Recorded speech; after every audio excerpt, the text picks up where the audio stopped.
Planet Dolan. From why fish go belly up upon death to why the moon appears during the daytime, we answer some of your most burning questions about life. Hello there.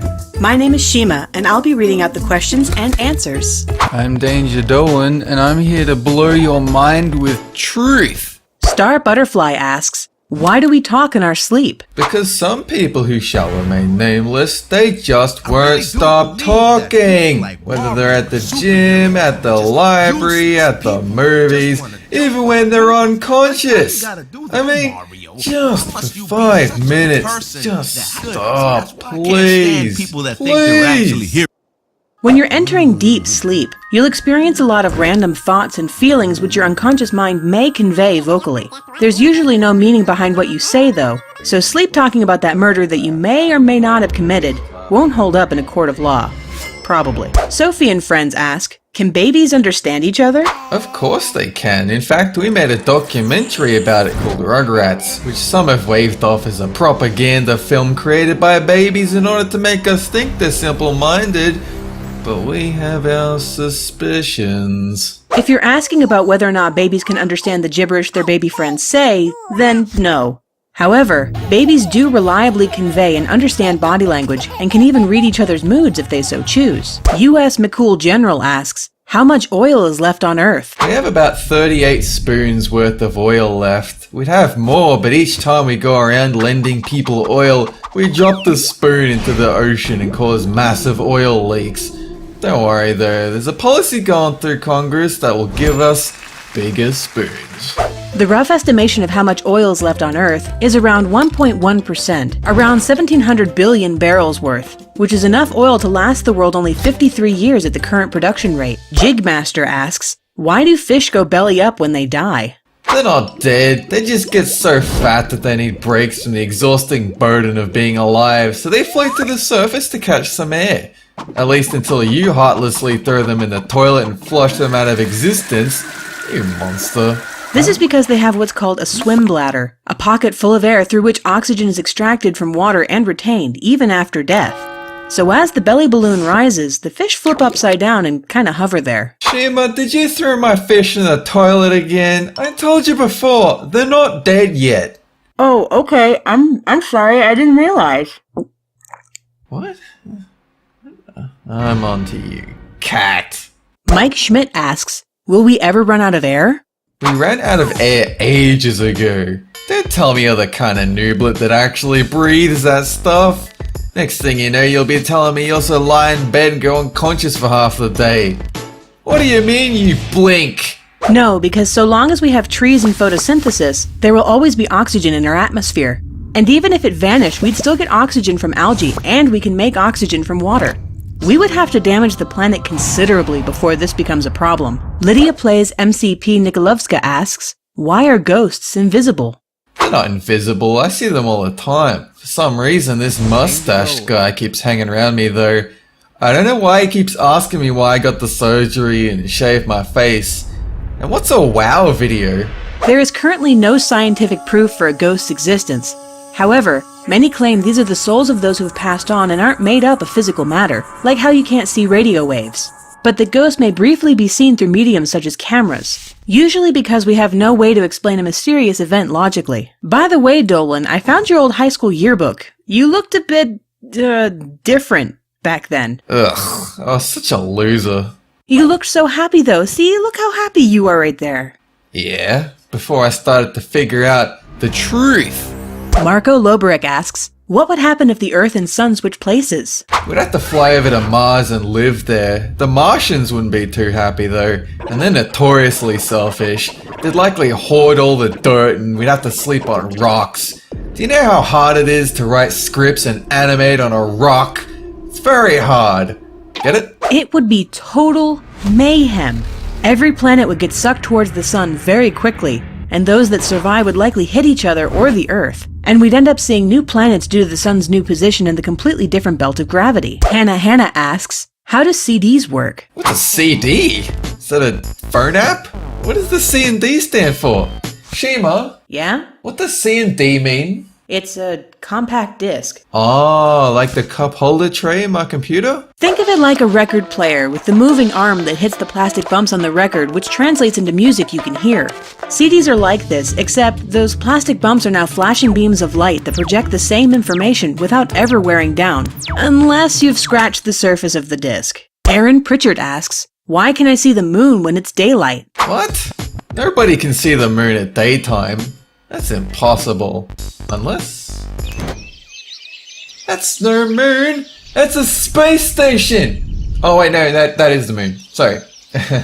I just woke up. This is because the moon is bright enough that it can easily penetrate the blue sky. And because of the Earth's rotation, it's always visible 12 hours in a day. It's just that sometimes those 12 hours don't necessarily coincide with nighttime. And so you might see it a few hours earlier than usual. Shima, what did you do with my hat? I need it. On your head? I just woke up, okay?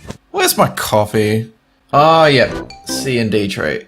Cute Kitty asks, what makes rainbows colorful? When we first invented color televisions, they literally exploded with the power of Technicolor for the very first time, creating rainbows filled with vibrant color palettes. It's a real shame that rainbows burn everything they touch and kill the environment. A real shame. Rainbows are caused by the reflection, refraction, and dispersion of light in water droplets, which results in a beautiful spectrum of light that appears in the sky. Number 10. Why is the sky blue? Before you were born, a kid came along and colored in the sky blue with his crayon, and we haven't been able to fix it yet. But we took away his PlayStation, and he hasn't done it since. It's because of sunlight, which isn't yellow.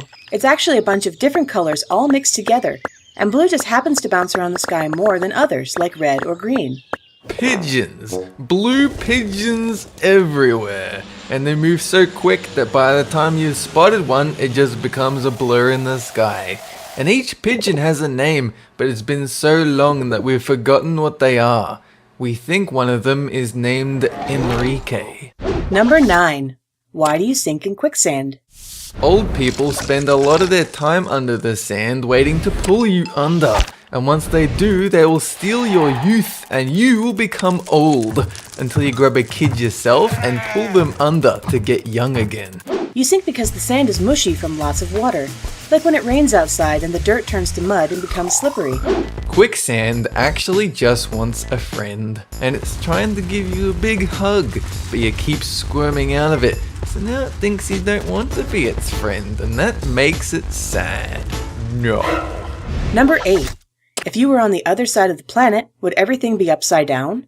Upside down and inside out, yes. You would have to walk to school wearing the inside of your skin as clothing, doing an endless handstand clutching grass so that you don't fall into the sky.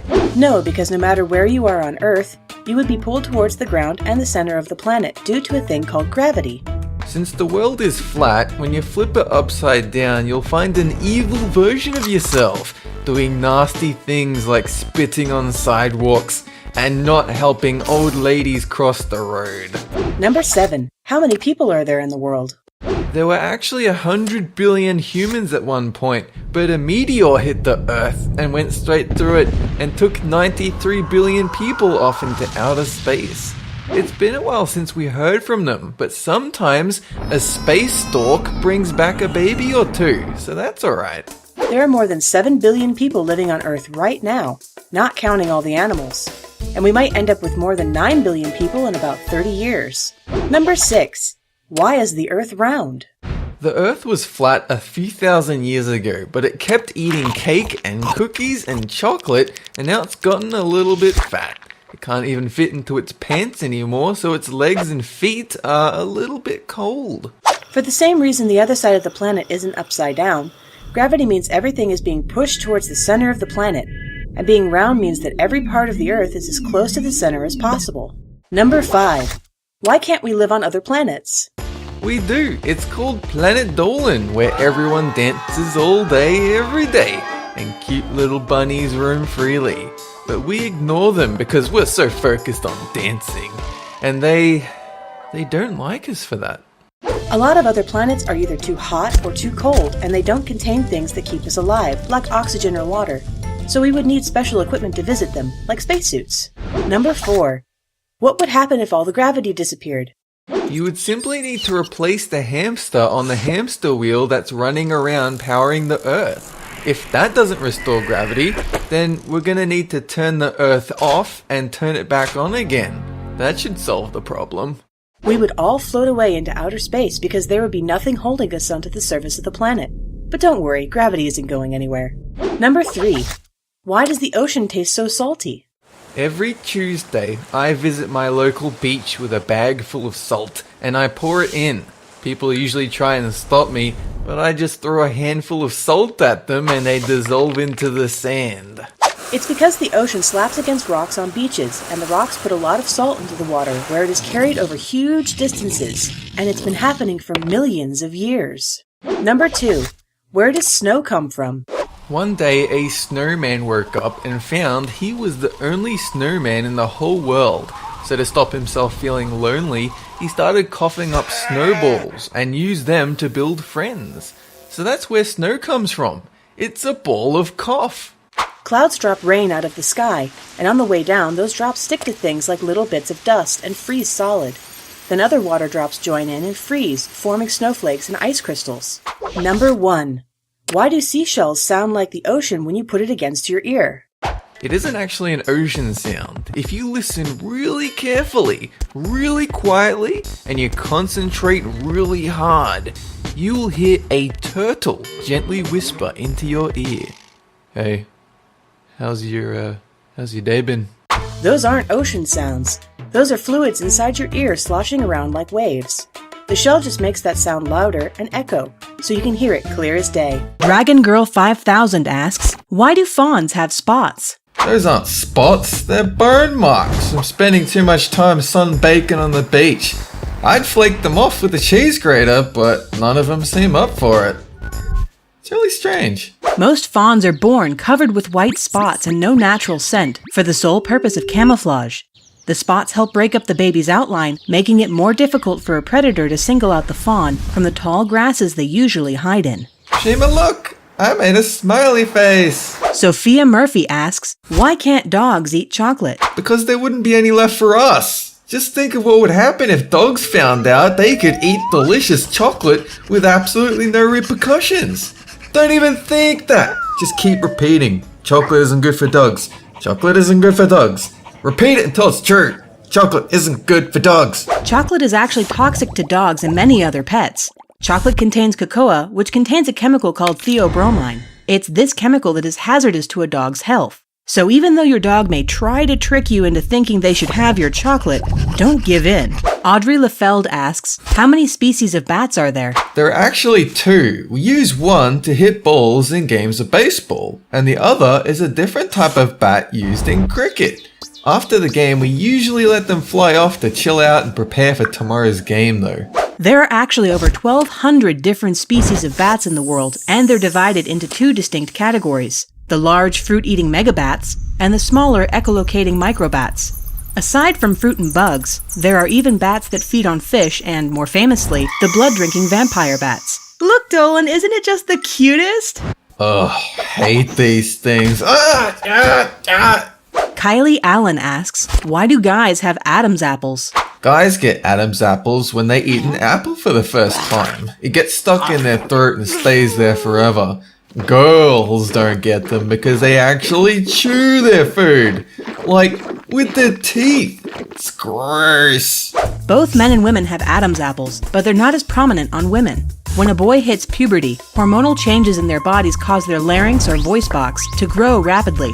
This results in the telltale voice changes and the appearance of an Adam's apple. Changes in girls are much slower, and so they don't go through the same sudden changes. Check it out. I can make mine dance. That is just wrong. Sharky Star Studios asks, how does autism work? Autoism is the fancy smart word, people, for when you do stuff without thinking about it or remembering what you did afterwards. Like when you walk in a room and you have no idea why you're there. I mean, it's only been 5 seconds. How could you forget what you came in here for? Autism spectrum disorders, or more commonly called just autism, simply means that the brain has developed differently and has trouble making sense of the world. When the brain has trouble interpreting the information it gets, it becomes more difficult to interact with others, like talking, playing, or learning. Dolan, what are you looking for? I don't know. Alright, the thing. I need to find the thing. It was here, whatever it was, I think? Or did I want food or something? I don't know. Najitnal Feel asks, how does hair grow? Everybody only has so much hair they can grow on their head. It's all spooled up inside your skull. That's why people who pull their hair go bald sooner. They've unwound all their hair.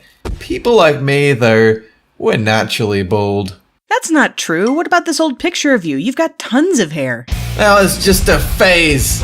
Hair grows out from a root, which is made of different proteins and fed by tiny blood vessels. As the root is fed, it produces more cells, pushing the end of the hair out of the skin. By the time it pokes out, the exposed hair is dead, which is why it doesn't hurt to get a haircut. The Destroyer 2103 asks, are there really bugs in your bed? Of course, I knew a guy who knew this chick that was friends with a man's brother's fiancée who spoke of a birdie that told him that her uncle had a half-sister who was a distant cousin to this guy that got nibbled by a bedbug once. The wound was itchy for days, and this is the scary part. He had no band-aids. Not all beds are the home to bugs, but bedbugs are real and can be a nuisance. Adult bedbugs are flat-bodied, oval-shaped bugs about the size of an apple seed. They don't nest like other insects, but they do live in groups. Their bites resemble mosquito bites, but they only feed at night and only on exposed skin. Darian Williams asks, if I sneeze with my eyes open, will they pop out? Nah. No way. The only reason that would happen is because you don't eat your vegetables. You do eat them, right? What? Alright, okay. Don't sneeze. Someone get this man a carrot. Alright, I need lettuce. Hurry up, this man needs nutrition. Generally, no, they won't. The reason why you instinctively close your eyes is to keep all of that nasty nose goop out of them. However, there was one case in April 1882 where a woman got into a sneezing fit, which resulted in her eye popping out, or eyeball subluxing as it's called. It says here that you have carrots in your cat food. Can I give this to Pringle? Well, no, I kinda need that to live. This man is a high risk factor, okay? Look, later on, we'll go to the store, we'll get you some biscuits, we'll get you some snacks. But in the meantime, I need to save this dude's life, alright? So, what you're saying is you'll give me foodies? Yeah, that's right. We'll get you some foodies. Why don't birds fall out of trees when they sleep? Because you're not shaking it hard enough. Melissa, get down here and voice the video. Oh, I'm sorry, guys. Just let me... would you just... forget it. We got Shima. Unlike the human arm, where you have to actively grab onto something, a bird's foot and leg is able to lock into place. In fact, unless the leg is straightened out, they can't release their grasp from the branch, so sleeping with their talons locked onto a branch is essentially the same as you relaxing in bed. Steelsdoe Gaming asks, what is the most dangerous disease, and is it avoidable? It's the deadly, highly infectious Birdificus melissoli. The first symptom is the appearance of large violet spots all over the person's body, which grow until the victim turns completely purple. Then, they transform into a bird. There's only ever been one case, and sadly, there was no cure for her for this deadly...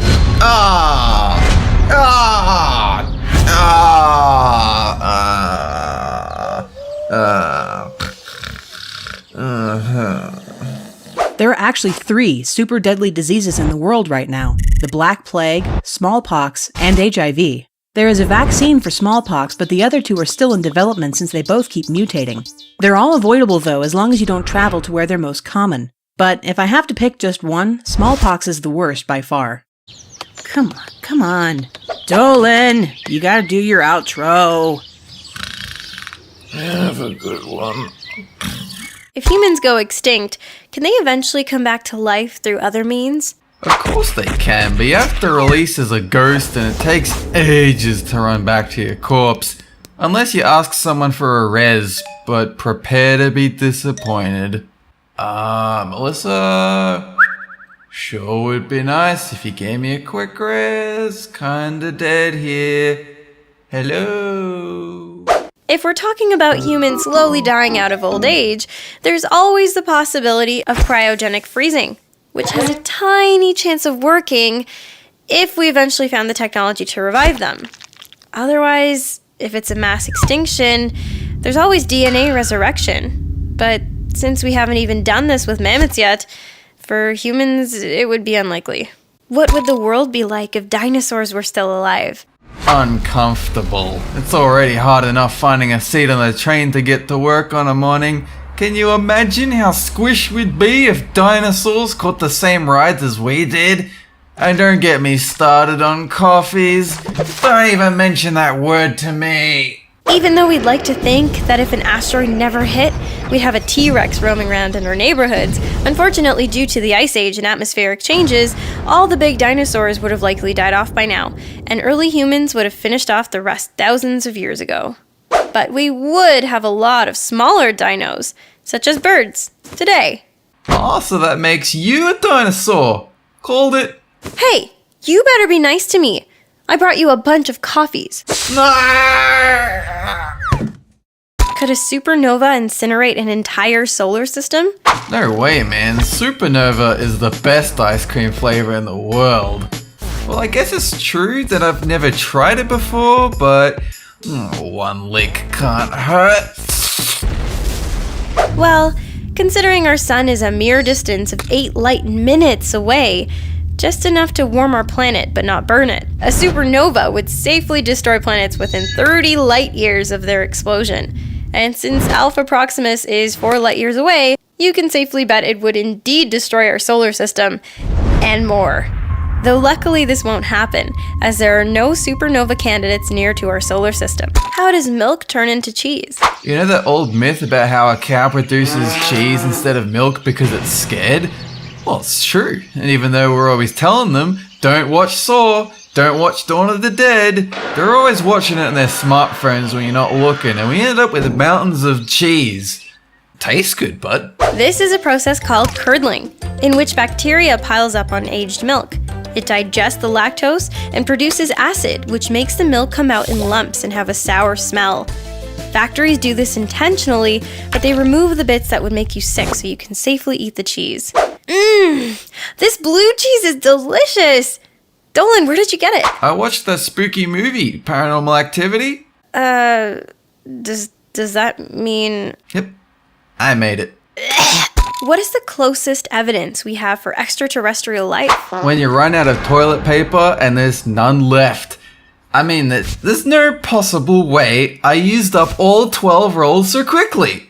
There is simply no other explanation than aliens snuck into my house, blew their nose, and wiped their stinky butts with my expensive paper, and left in their spaceship. I refuse any alternatives. There is no true objective evidence because all facts and observations should be taken with a grain of salt. But there have been numerous depictions of space vehicles throughout ancient history, and even modern astronauts have gone on record claiming they're very much real and that we've been covering it up. Da da da! How do animals survive when they're hibernating? Clearly, it's because they've subscribed to Netflix. All they need is some social apps, some season of anime, bit of Mountain Dew, Cheetos, go full neck bare, and retreat into your cave for decades at a time.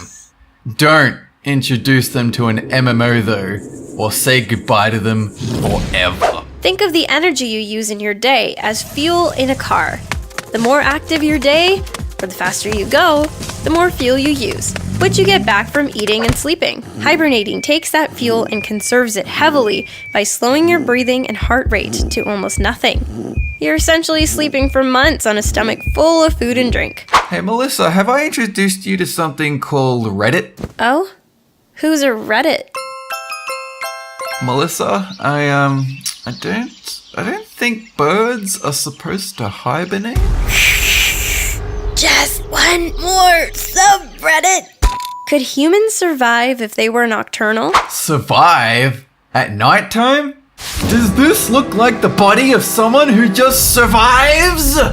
Real men fear no darkness, no evil. What was that? Someone save me! I'm being attacked. Can't breathe.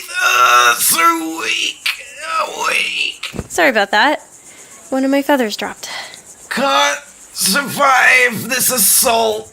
Well, if we take inspiration from our current nocturnal animals like bats and owls, we'd have much lighter skin, bigger eyes, possibly lose our ability to see color since that trait doesn't really matter in darkness. We may even lose our desire to be social, since being a lone hunter is much easier at nighttime. What does your tongue taste like? People have been asking me this for decades, and luckily I have the definitive answer. A tongue tastes like a lick. Let me show you. How does it taste? By itself, a tongue tastes like nothing. What you taste are the particles on it, such as food or bacteria building up. Interestingly enough, many people believe the tongue is divided into a map of taste buds, but in the mid-70s, we realized this was an old misunderstanding. The whole tongue can taste different flavors equally. Is that a supernova ice cream? No, Dolan. Not again. Could other animals evolve into human-like creatures? No way. Animals are too stupid to evolve into the same intelligence you or I have. We're cleverer than they could ever done be. The idea of a smart cat or a clever bird is such an incorrect thing. To think this is true? What a laugh! It depends. If big brains are necessary for their survival or reproduction of the animal species, then the answer is likely no. If an ape doesn't have a big brain, does that make us more evolved than it? It actually doesn't. They evolved to survive in harsh environments. We didn't. We just had a crazy brain mutation that led us down a different road, and it could happen again to different species. What is the biggest known planet in the universe? Well, that would obviously be Melissa's Burticus Maximus. An extrasolar planet known as Trace 4 is about 70 times bigger than Jupiter and over 700 times bigger than Earth. It's so big that astronomers believe that the atmosphere around the planet must escape like a comet tail. Love your work, by the way, Shima. Oh, thank you, you too. You know, beating up Dolan is fun, but I think science is more my thing. Hey, we might be able to have a serious conversation. No truth? Nope, just research facts and conjecture. Excellent.